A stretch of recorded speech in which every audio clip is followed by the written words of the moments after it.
Ladies and gentlemen, may I have your attention, please? The program will begin in 4 minutes. At this time, please move to your seats and help us start on schedule. Please remember to keep your face covering on at all times at TechNet Augusta while on hotel grounds or during conference activities. For more information, consult the health and safety plan at the conference website. As a reminder, please silence your electronic devices and leave them on so you can text or email your questions for our guest speakers to the address on the screen, askmetna@gmail.com.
Mike, I'm going to kill you.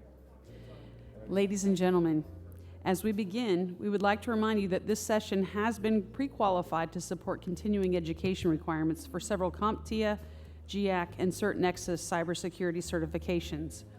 AFCEA members may receive attendance documentation for today's panel by scanning their badge at the iPad near the exit. We are grateful to CompTIA, GIAC, and CertNexus, as well as AFCEA Preferred Partner SANS Institute for helping us bring necessary training sessions and continuing education credits to TechNet Augusta attendees. Ladies and gentlemen, please welcome to the stage Tina Jordan, Vice President, Membership, AFCEA International.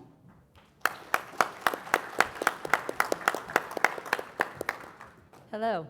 Thank you all for being here this afternoon. The first part of my script was talking about CPEs, but now I don't need to do that. But I do want to mention that instead of the iPads being at the back of the room, they're right over here. So please make sure to go to the front of the room, your right, when the session is over.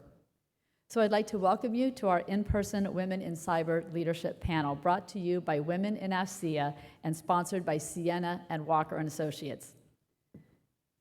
Sienna and Walker and Associates are joint sponsors of all of the women's panels and receptions held at our major FC events, and we could not do these panels and receptions without their support. There will be a Women in FCA reception immediately following the panel session at 5 p.m. this afternoon over in the Riverwalk hallway.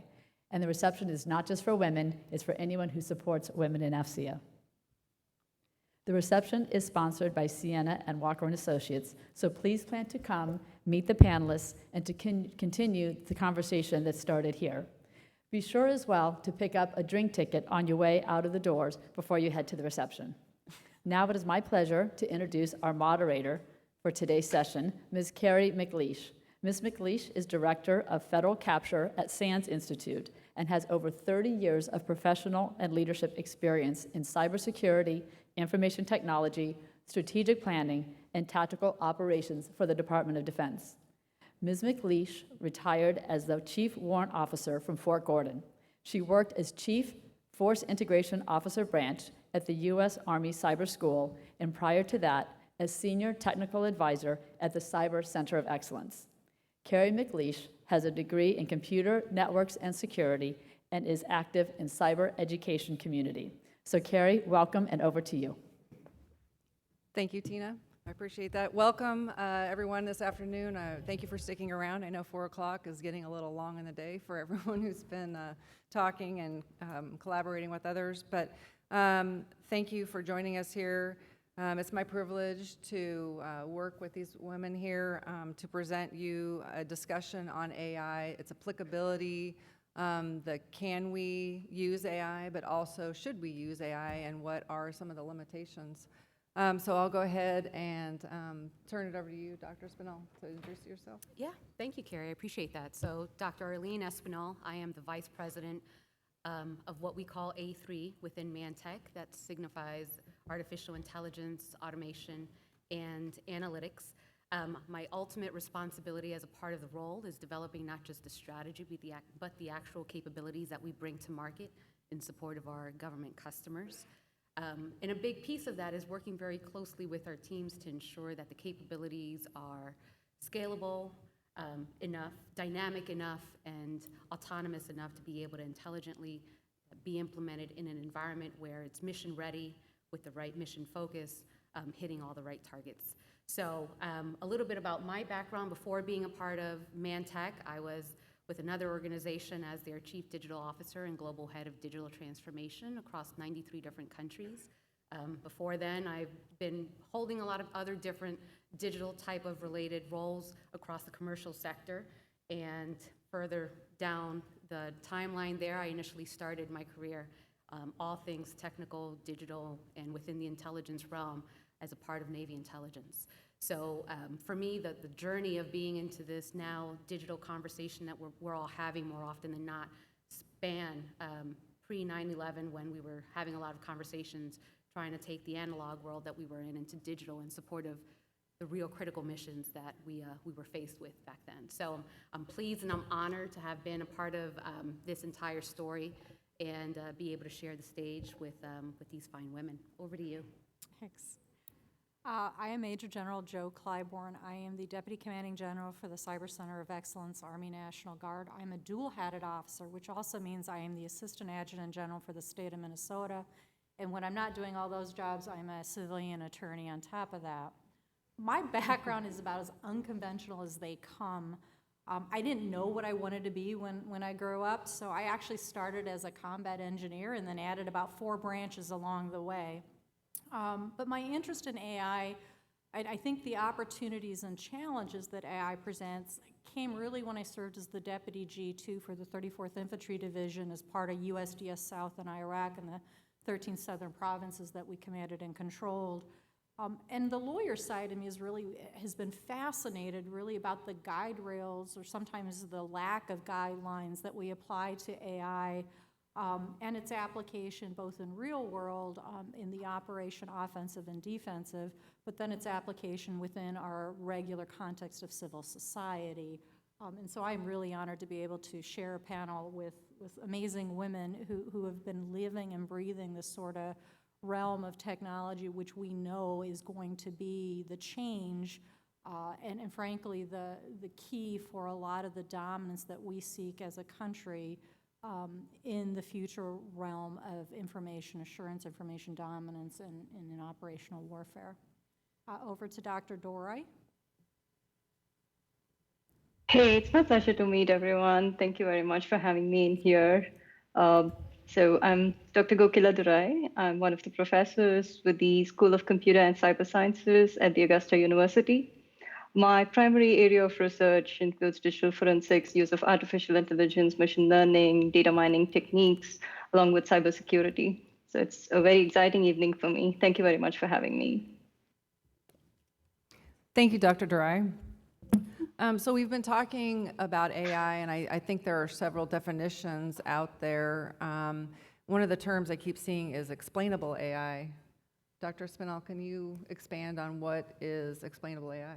Absolutely. So as a result of the explosion of AI that we've all been feeling and seeing for the past 5 years mostly, the bigger elephant in the room that we've been trying to solve for is how do we ensure that the AI models that we're building are trustable, something that we can actually verify, quantify, and qualify. So explainable AI in its most simplest form basically means we're able to take training data, add new machine learning processes on top of explainable AI type of models to ensure that we're able to answer for why not, should we not, is there a risk, is there not a risk, is there something that we need to pay attention to that the system isn't able to quantify or qualify or triangulate against? And that calls for explainability. And so as a part of our biggest feats in terms of developing AI, as a practitioner, the biggest things that we deal with is not just ensuring that we're able to develop explainable AI models that can attest to that and give us the trust factor to ensure that we can either err on the side of caution or move forward in terms of what the objectives have been, but also be able to do that transparently and have models that are able to give us the solutions and the insights that we're looking for. This falls very closely in contrast to what we normally see with machine learning. Machine learning, by just definition, by virtue of what it's become in the past 5 to 8 years, it's been very black boxed, meaning it's always 1 + 1 = 2, but you're never going to exactly know what falls behind that curtain. So explainable AI is able to give us that insight. It gives us that aperture to be able to take it further and understand from a human perspective how the system or the solution arrived at the point that it arrived to. And it's important to be able to get explainability when you're looking at AI, because for us, especially in the government world, we need to ensure that we have attestation, right? So that the system isn't just running rampant and autonomously, but we're able to triangulate exactly what is it that it's picking up, why is it picking this up, and what is it that it's recommending, and all the reasons why. So without getting overly technical, that's a high-level, simple form of identifying that and giving you a little bit more meat to that bone, Kerry. Awesome, thank you. Dr. Durai, through your research work, we were talking about explainable AI and how do we trust it. How do you trust AI, and is there a bias component? Can you trust across the board, or what kind of biases do we implement? Thank you. That's a great question. So with respect to the bias component, basically there is bias in many forms. So let's just understand what are the different kinds of bias that could exist. So first, we can have bias in the sample.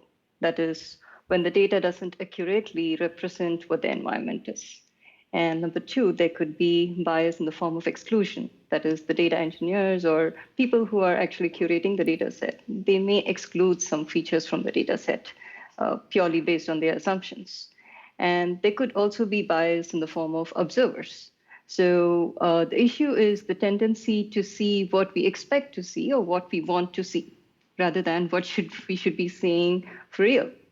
And there can also be bias due to prejudice. That is, it's basically an issue as a result of cultural influences or stereotypes. At the same time, there could be bias because of measurements. That is, the device that we use to basically observe or measure the data, right?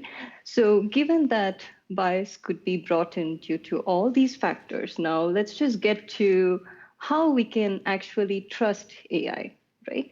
So understanding that there could be bias in the form of racial, gender, and inequality in all this data and the data set, which was the fundamental for all of this machine learning, we have already seen there are several algorithms out there where this bias is proven. For example, there are algorithms such as the risk assessment algorithms. There are algorithms such as the algorithms that we use to calculate mortgage, algorithms that we use for hiring, algorithms that we use to detect objects, facial recognition, predictive policing. So all these algorithms, we have found evidence that bias do exist. Now, how can we really make AI, like how can we have AI trustworthy? So some of the methods that I could think of is have thorough curation of the data sets. See if we can continuously monitor those data sets. Find ways how we can keep those data sets up to date. How can we have organizations with diverse population that way engineers and people who actually contribute to these data sets or people who make use of these data sets are able to remove the bias component, right? And how well we can make the AI explainable. How can we make it compliant with rules and regulations? Can there be governance in the form of identifying that the data is accurate, making sure that the data has moral uprightness, making sure we know the origin of the data and it's coming with privacy measures, right? So having addressed all of these issues related to fairness, we can definitely trust AI. When I think also just taking Dr. Derai's thread there and pulling a little more on it, and certainly something myself and Major General Clybourne have talked about often is beyond the data set itself and all of the things that matter in terms of removing the bias, in terms of how we're looking at the data set. Something else that a lot of practitioners for us in the industry, we actually have to face and deal with is taking concepts from other areas that we normally wouldn't have taken 5-10 years ago and applying it to how we're looking at AI today and removing bias. And what I mean from that is, for those of you that may have had some background in this, in cryptography, as cryptographers, we tend to always have a TPI method, meaning a two-person integrity, so that there's quality checks and there's checks and balances and there's a protocol in terms of what the expectation is, right? So present day today, another way of kind of just pulling on Dr. Derai's thread and reverse engineering this conversation a little bit, we take a two-person integrity type of method and we apply it into how it is that we're actually building the algorithm. And the reason why that's important is because more often than not, those that are building the algorithms and building the models by virtue of just human behavior tend to more often than not include their own bias in the algorithm. So for example, if Major General Clybourne comes to me and says, I need an algorithm to be able to execute on A, B, and C, if I am the only individual building that algorithm in support of her mission objective, then that algorithm more often than not will have my own personal bias built into it, whether consciously or subconsciously. And that in and of itself is a risk. And so as a part of being a practitioner in this space, we're not just looking at building all of the cool technologies that are going to be meaningful. We're also building the technologies with the wherewithal to know that we're removing any risk, that we're doing it with the same methods that have gotten us in other areas as far as we've come, and we're applying it to new areas now, specifically around AI, with algorithms and models and so on and so forth. And that's critical because, again, I'm sure yourself, Major General, it gives you the peace of mind operationally to ensure that not only are you having these checks and balances plugged into the models themselves and the scripts and the algorithms, but then you're also able to take that and scale it further and then plug in other models to be able to attest to explainability itself.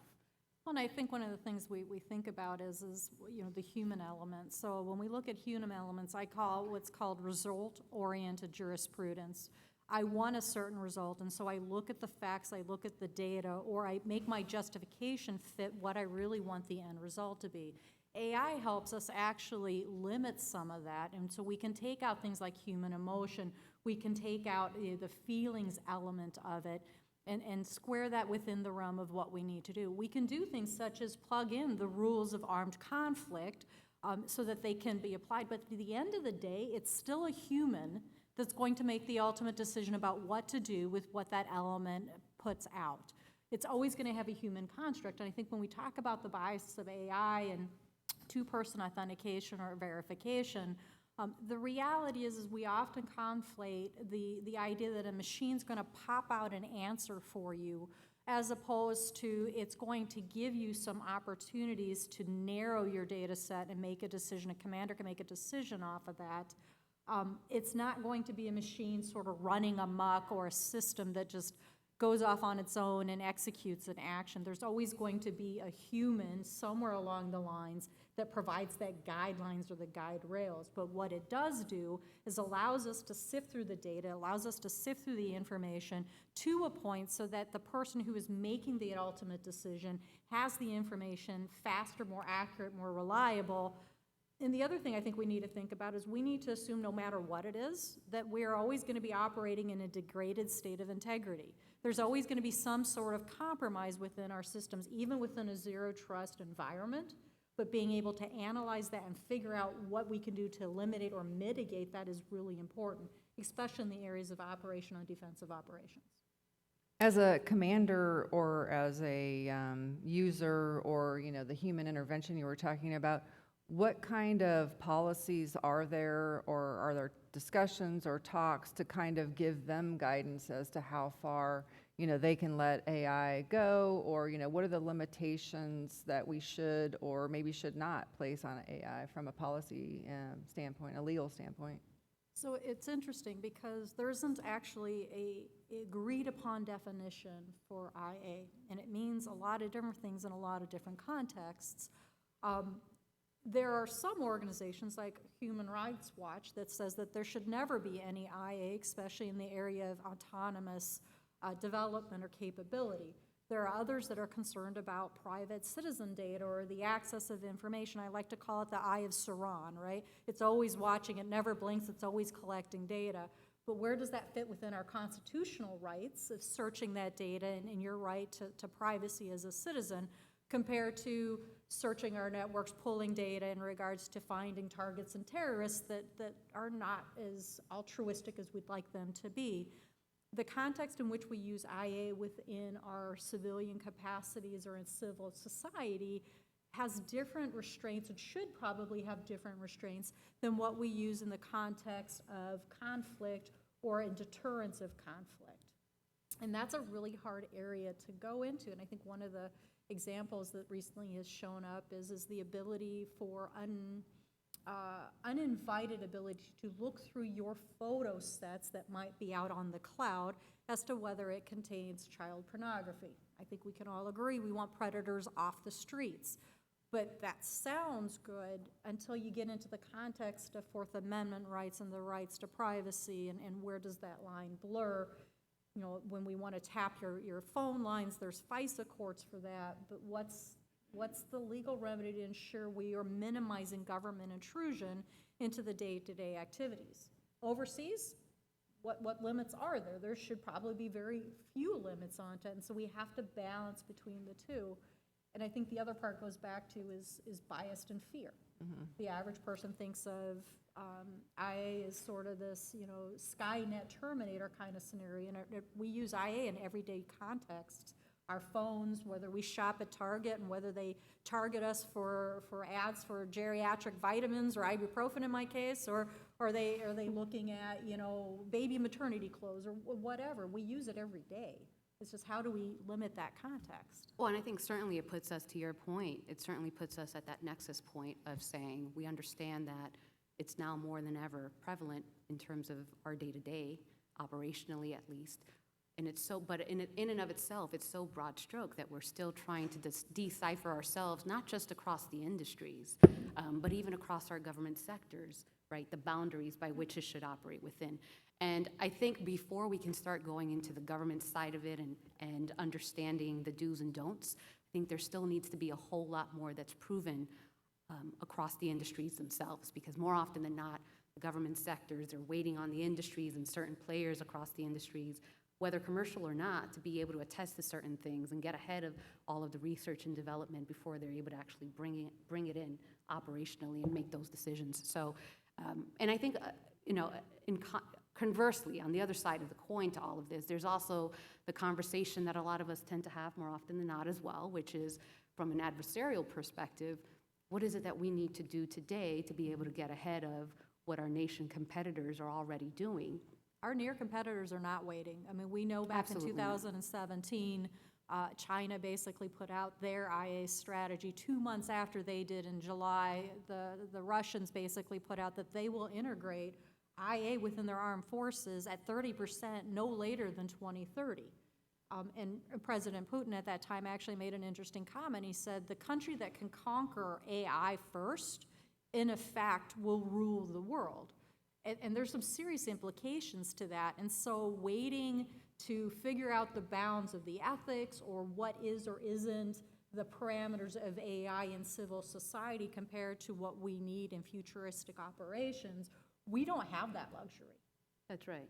No, absolutely. And I think it comes down to, again, and I'd love to hear Dr. Durai's perspective as well, but I think it comes down to how prepared, how far are we willing to prepare our warfighters with AI? We're no longer just, when they're going into active theater, live active theater, it shouldn't just be from a weapons perspective, it should be from a technology perspective as well. And so a lot of the work that we're actively getting ahead of now is in preparation for that, so that the warfighter is not just carrying some of the mission critical supplies that are needed to carry out their mission and their targets, but they're also doing it intelligently with the right technology so that they're able to triangulate effectively in that very moment, triangulate their environment, triangulate a lot of different scenarios that are either going to be favorable or unfavorable to their environment based on the decisions they're going to need to make.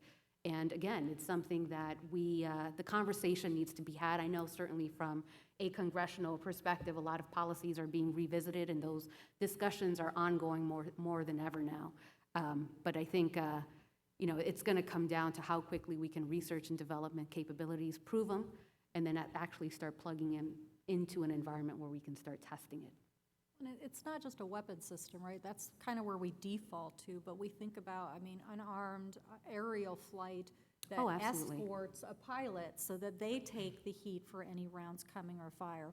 Or it's the ability to sift and meta-tag data and be able to move through vast amounts of information and narrow it down and then be able to, at a fraction of the time, give that ability for a human to make a decision and hopefully a much more concise, better decision, because humanly capacity to process that amount of information is just not there like you can with an IA-type system. Oh, absolutely. And I remember back in my day during active duty, a lot of the conversations we were having abroad while overseas were being triangulated through a SATCOM radio, right, with our intelligence co-partners. So today, to your point, we're able to actually, whether it's a touch screen or not, we're able to take exascales amounts of data that are coming in from different points, sensory points, whether it's, aerial vehicles that are unmanned and are aboard, or if it's the ship themselves that are circling our borders. It's a combination of a lot of different things that are supporting our warfighting efforts, and we're able to take all of this exascale amount of data and propagate it in a way where it's rapidly disseminated and discerned in a way where analysts are able to shoot this information back out actively into the field. And so if we can keep doing that intelligently, I think that's going to keep giving us the growth that's going to matter most. So I think that's interesting because Dr. Durai had some interesting discussion points about that earlier. So Dr. Durai, what would you say to kind of this back and forth discussion about the limitations of AI and the ethics? Right. So when it comes to the limitations of AI and ethics, we cannot really see this as the same across multidisciplinary organizations.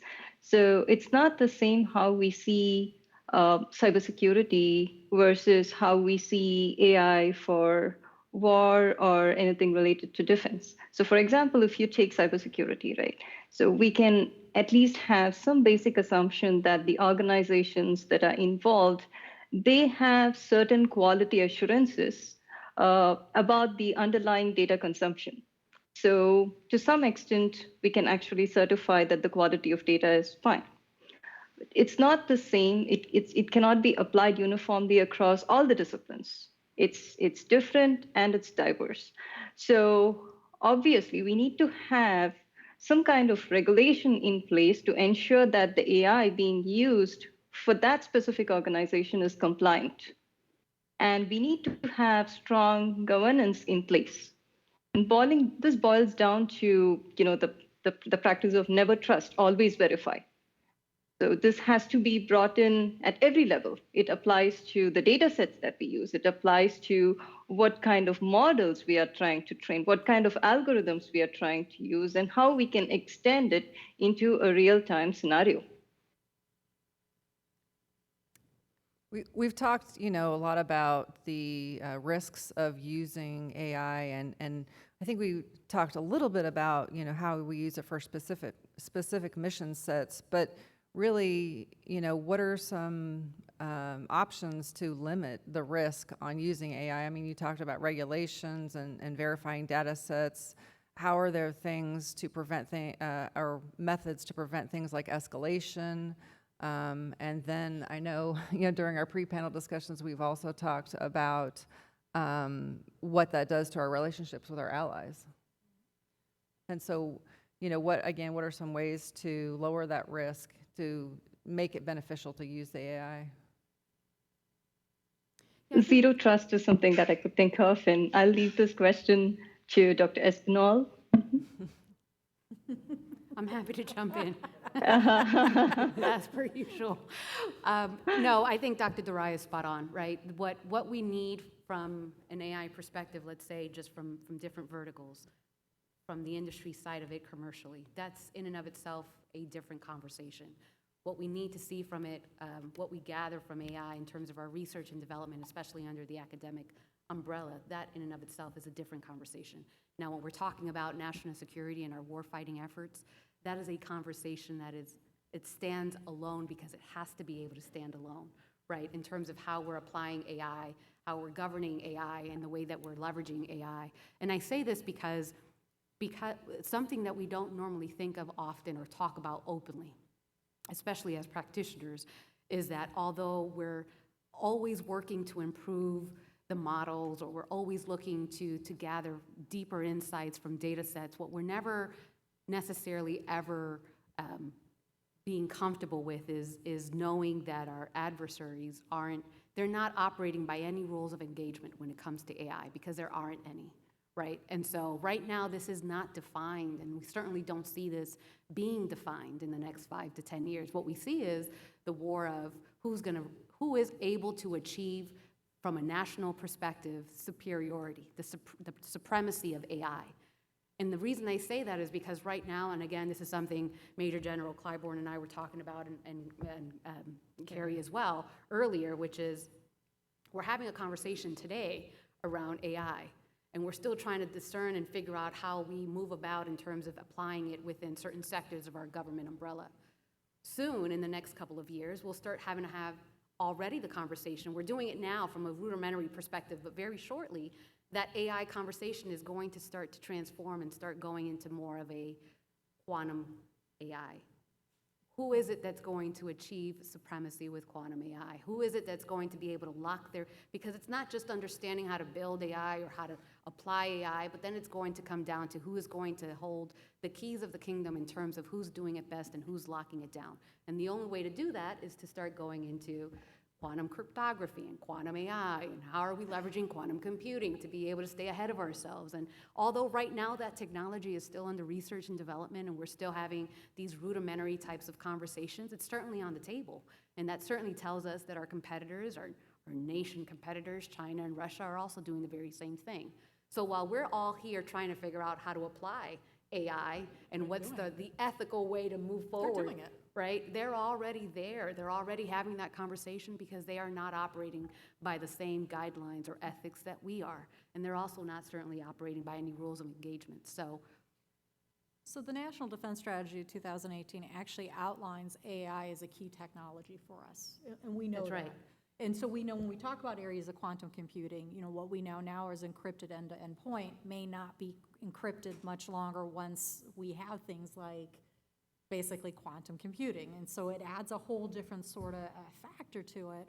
I think the other thing that we forget, and we were joking about this earlier when we were talking about the bounds of ethics, but what's the purpose of the military, right?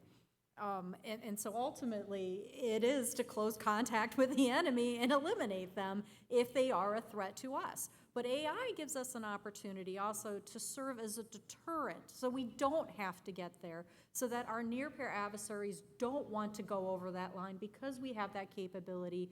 We have the ability to leverage AI to reduce the number of troops needed on ground, to reduce the number of combat casualties, and that has all kinds of additional second and third order effects about money savings and cost savings, and not to mention the eliminating or reducing the suffering of human life, right? And so, but when we get into these, we always have this sort of, what's the ultimate purpose on the offense-defense side of IA, in addition to the how do we use IA within a civil construct of academia and within industry?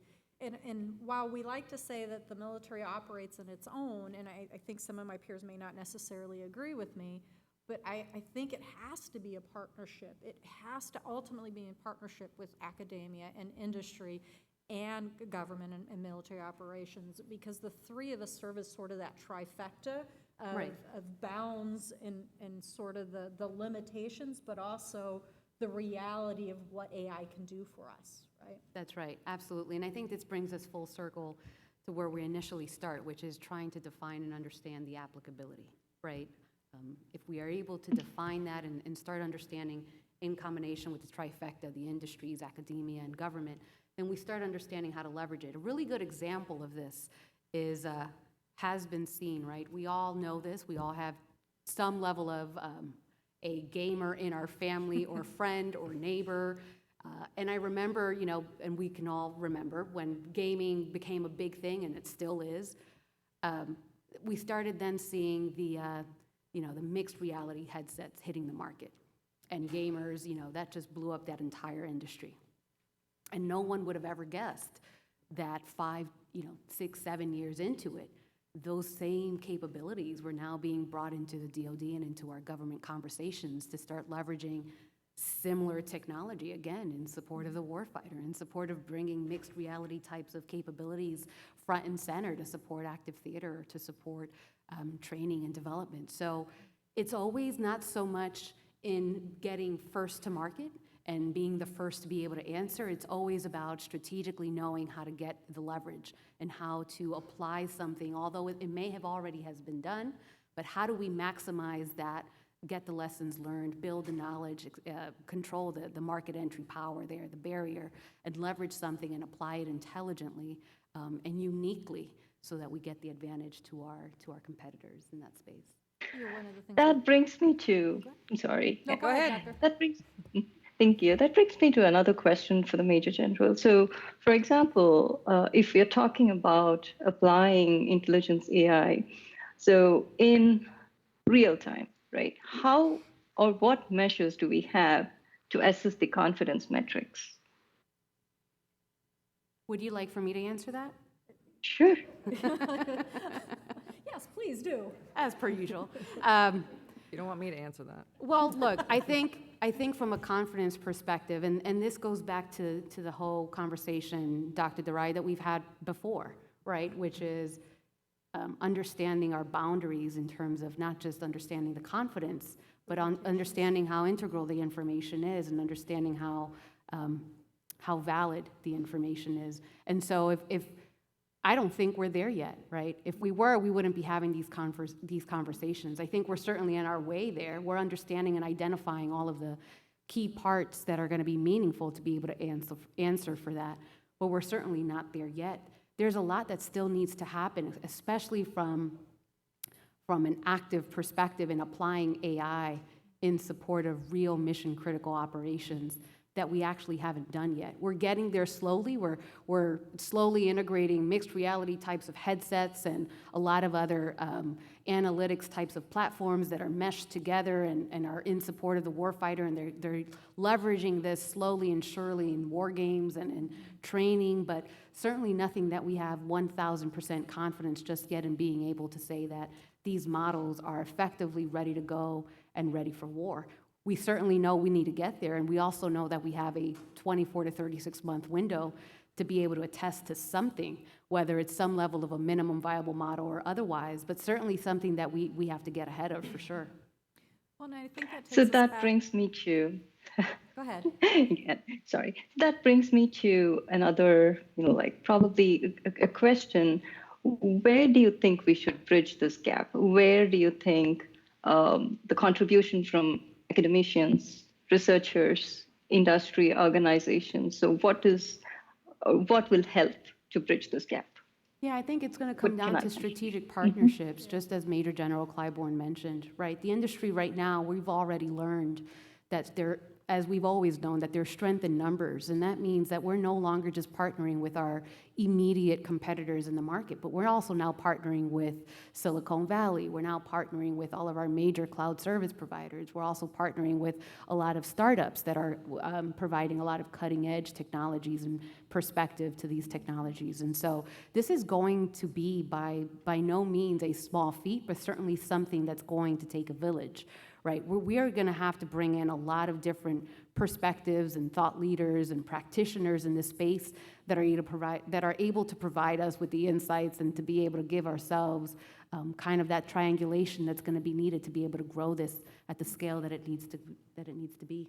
And I think there's some value. I mean, if we look back to the lessons learned from 9/11 and the stovepiping of the intelligence community and what that took for us to actually come together and share information and data, we haven't quite had that reckoning yet, I think, within the realm of IA. And how much do we share with allies and partners, and how much do we keep back, and how do we benefit from each other, sort of the lessons learned, and what do we learn from the failed experiments that have occurred out there that we see some of our colleagues or our near peer actors performing. One of the things that I like to think about is, or not like to think about, is, the greatest example really of IA that most people identify with was Stuxnet, right? And so you had a program that was laying in wait, that was mutating and changing, looking for the right piece of code in order to disable the nuclear reactors or the centrifuges, and then send them spinning out of control. That was 10 plus years ago. Right? If we were capable, and not we as in the US, but if technology was capable of that 10 years ago, we can share that across our platforms. Where are we now 10 years later, right? And what did we learn from that occurred when we had basically software that was malleable into a system that then changed the end result of maybe where it was intended to go? Right, and I was wondering, about we're talking about coordinating with other countries and then defending ourselves from countries that mean to do us harm, not good, but I mean, what are the challenges when you're talking about collaborating with our allies, and then, what are the things you can do, not just nationally, but internationally with academia to kind of bring that all together, the capabilities, and then of course, not the could be, but should we kind of limitations, and to prevent things like escalations and oopses. I think that's always going to be a challenge, right? I mean, if we take an example back to the 1999 when we signed on to the Ottawa Treaty about the use of, we agreed we would not use anti-personnel mines. That was great that several of our countries signed on to it, and several of our allies, but there were a lot of people who didn't sign on to that. And as a result, we limited a capability that we had that our adversaries do not. And the same thing when we look at things such as nuclear proliferation or the use of chemical and biological warfare. There is a difference between should we, can we, and will we, right? And when you're faced with an adversary that has no bounds, and there are limits that we do need to obviously place on it, but when we get into the area of AI, I don't know that we know where that bound really is, right? And the reality is we have near adversaries who are going to use this technology or this capability to create dominance.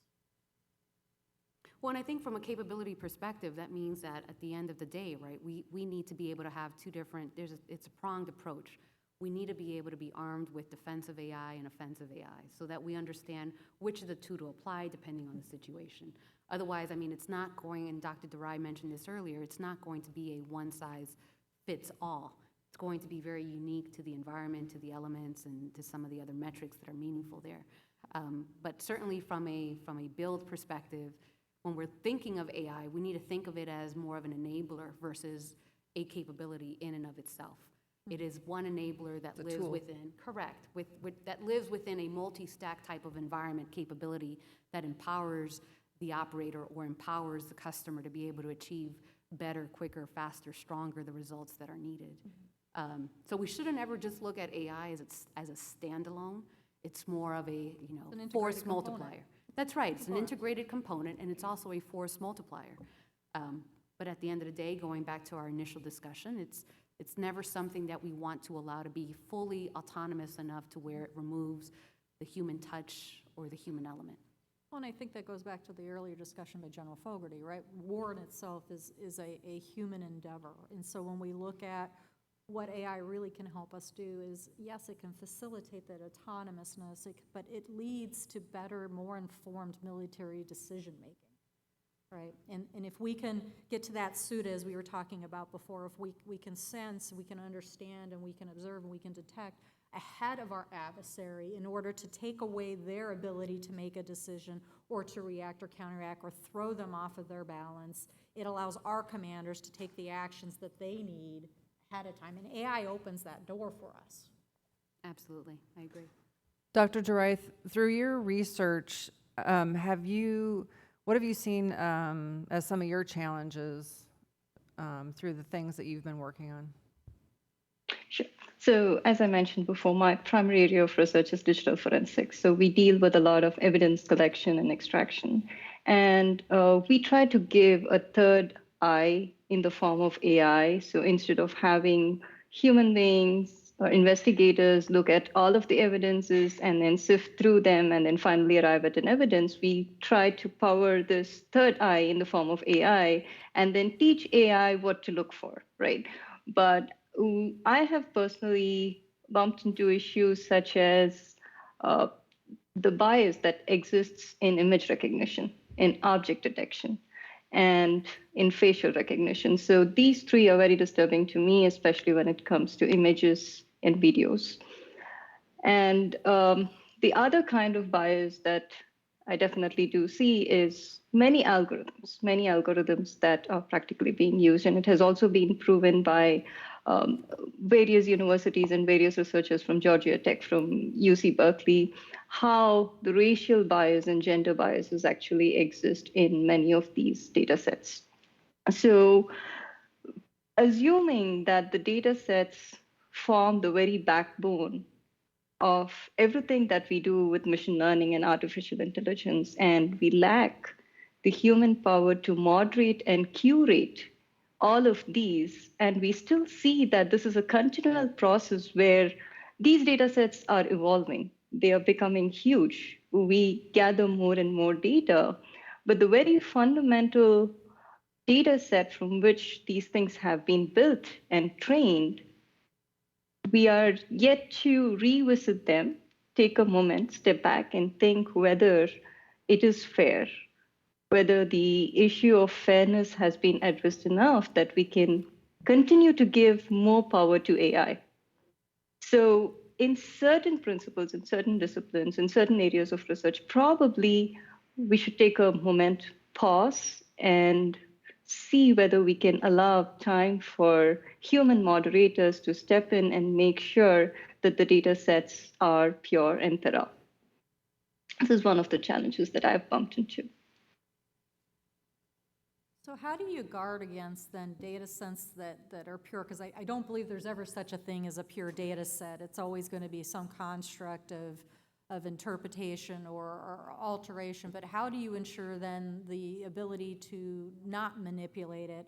So if we take the position that everything that we do has some sort of compromise in it, regardless of how hard we guard against or what fences we put against it, how do we make sure then that we guard against vulnerabilities or the unpredictabilities of AI to ensure the end result continues in a way that it needs to be, Dr. Durai?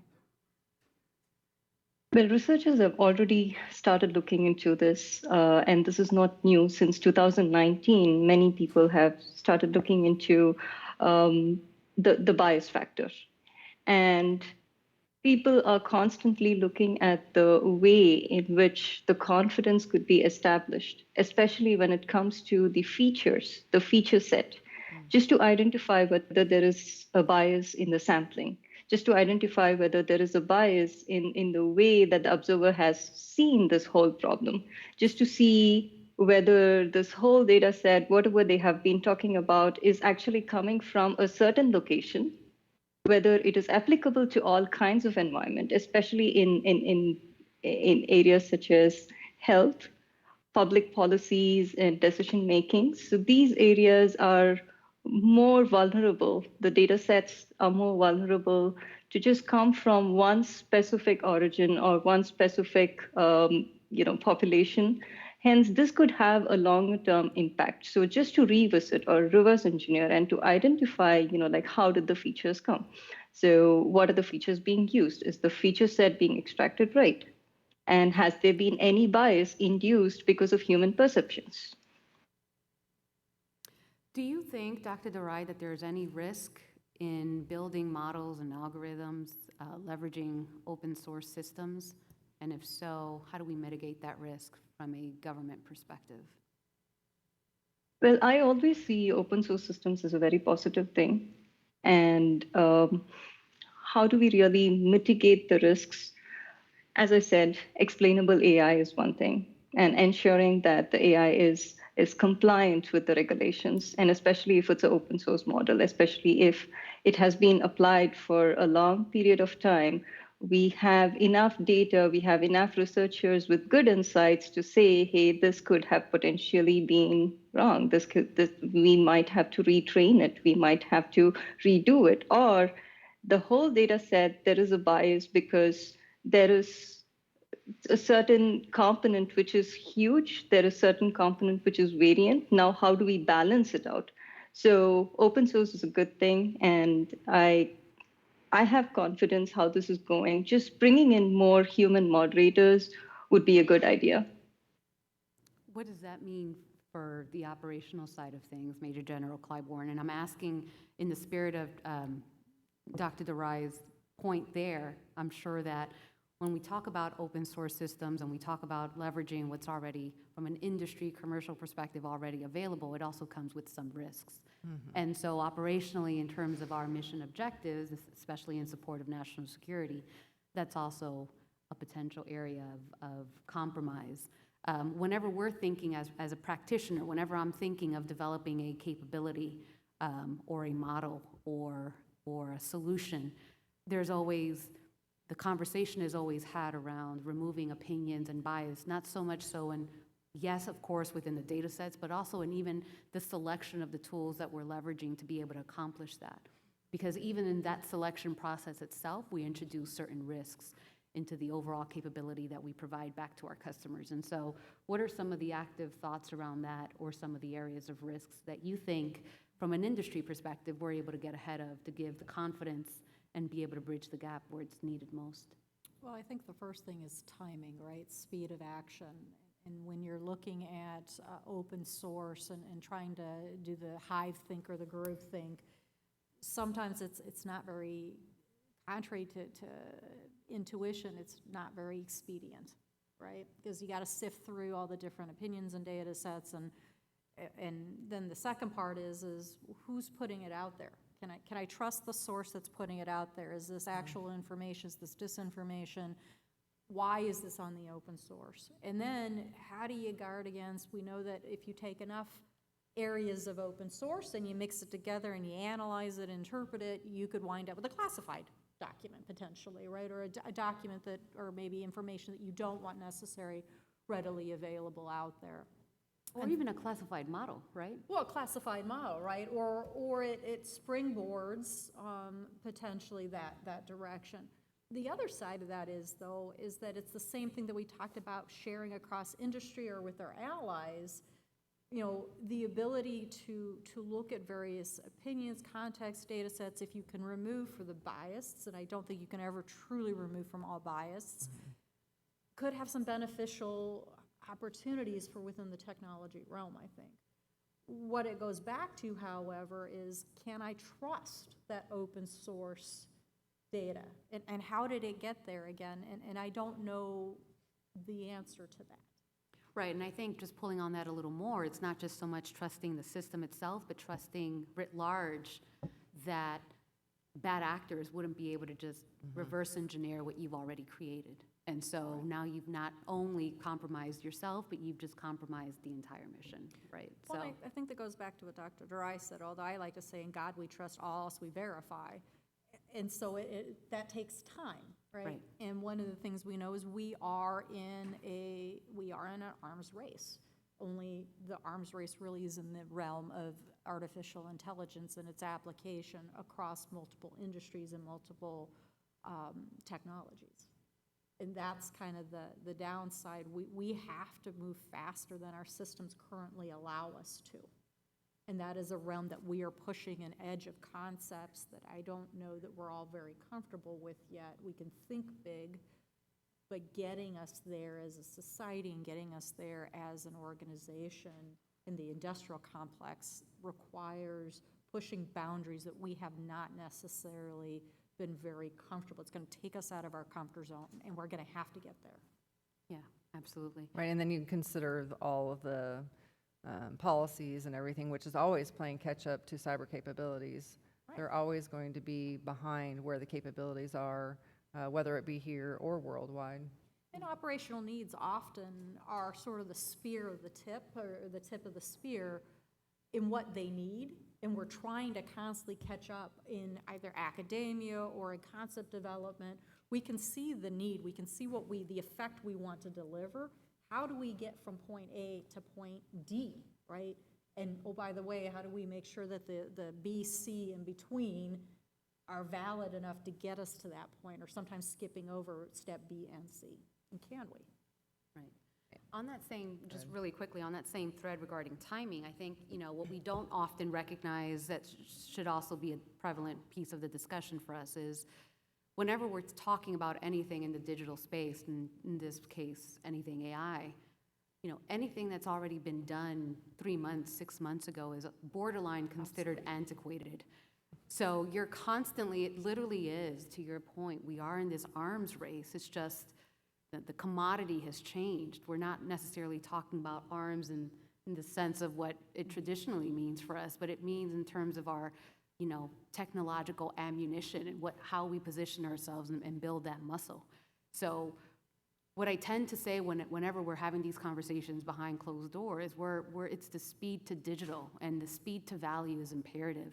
More often than not, when we're building these models and these algorithms, time is essential so that it can pick up enough learning attributes that's needed to intelligently grow and scale itself where it's needed. And sometimes that timing can mean 12, 24 months, sometimes 36 months, depending on the vast magnitude and scale of what it needs to pick up. But by then, again, now it's antiquated. Now we're starting back at square one. So these are all the things that practitioners were constantly having to solve for and to ask for, and constantly having to get ahead of. Thank you very much. We got carried away a little bit, but we do have a few minutes for questions. Thanks. Computer scientists can understand algorithms and the AI compute platform, and that can curate data, but they may not understand the domain of the problem, like genome sequencing or astrophysics. How do you establish confidence in the data and the computational results if you're not an expert in that domain? Would you like to take that, Dr. Durai, or should I? I certainly am not taking that question. I'm Over to you, going to let Dr. you Durai. take it, Dr. I've spoken Espinal. You're the positive person here, so. All right, I'm happy to take it. So, you know, I think it just comes, and if you don't mind, just for my own sense here, the question is more so predicated on how do we build confidence around data integrity? Is that correct? I think it's speaking like if you're going to be doing a medical question, speaking with the authority of a doctor, even though you're not a doctor. So how do you have confidence that the answer to the problem is going to be,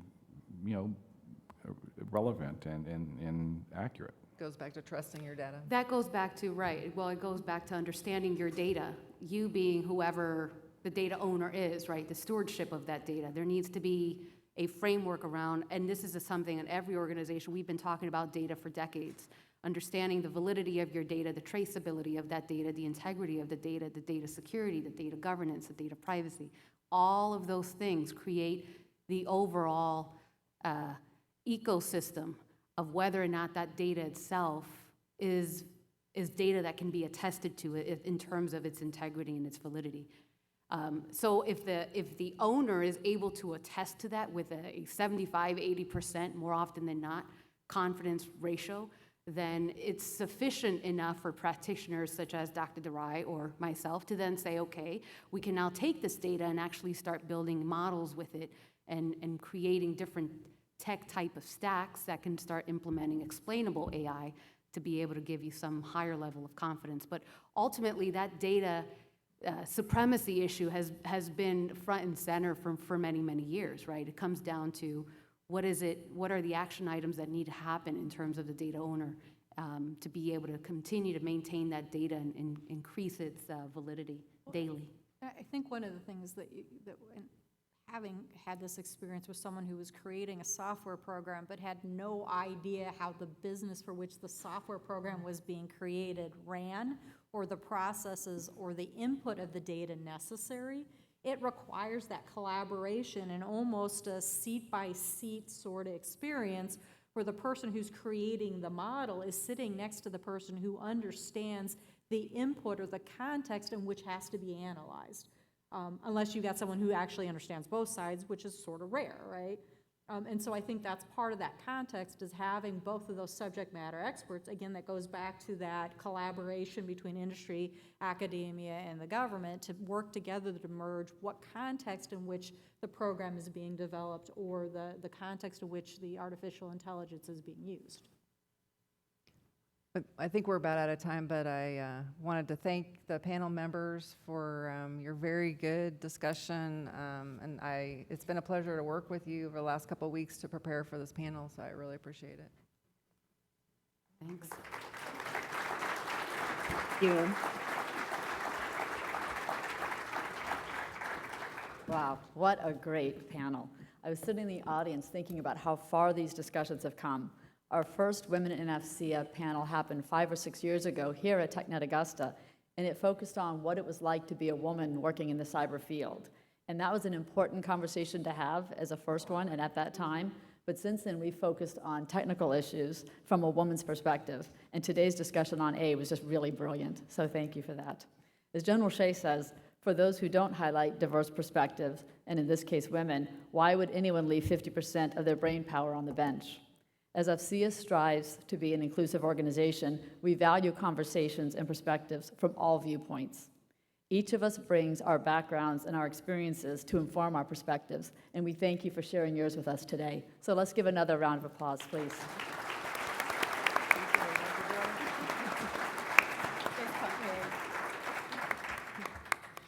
We greatly appreciate your comments, your remarks. Thank you, Kerry Mcleish, for organizing this panel and keeping it on track. Kerry comes to us from the SANS Institute. SANS Institute is one of our preferred providers. You can go online at fca.org and look under our education resources and read more about the offerings that SANS Institute provides. As a thank you to our panelists and to our moderator, Women in FCA has made a donation to the Final Salute, which is an organization whose mission is to provide homeless women veterans with safe and suitable housing. So thank you for the opportunity that we could do that. Before we break for the reception, which starts immediately following this session, I have an announcement for those who reside in the National Capital Region or who can travel to join us for a phenomenal upcoming event. Be sure to register for Women in FCA's Women in the Workforce, A Journey in STEM event, which will be held on September 1st at the Hyatt Regency in Tysons Corner in Northern Virginia. Lieutenant General Mary O'Brien, Deputy Chief of Staff for ISR and Cyber Effects Operations Headquarters, U.S. Air Force, is the keynote speaker. The day will also include 2 panels. The first will discuss the challenges professional women in STEM careers face, starting in grade school through college and early in their careers. The second panel will be of senior career women in STEM fields who will share their personal journeys and offer advice, and then the event will close with a speaker and attendee networking reception. Everyone is welcome. Again, it's not just for women, it's anyone who supports women in the IT field. For more information, please go to the FCA booth downstairs, booth 123 in the exhibit hall, or visit fca.org for more information. So as we wrap up, I have 2 more announcements. First, scan your badge for the continuing education credits. Again, it's on the iPad right over here. Yep, right over there still. Please note that the scanner will automatically close 5 minutes after it's open, so if you'd like to speak to the speakers at our network here, please wait till you get to across the hall, because once the iPad closes, we cannot reopen it. Secondly, don't forget your drink ticket. We have a great reception. We're going to continue this conversation in the Riverwalk hallway. It's on the opposite side of this building, in the hallway that faces a Riverwalk, hence the name. And we have people in the back. Can we have them raise their hands? So there's Elizabeth at that door, and we have Kathy or Laura at this door. And so make sure you see them on your way out to get a ticket. So with that, we're going to close. We're going to reconvene across the hall. Thank you very much for joining us today, and enjoy the rest of your week. Thank you again to our panel.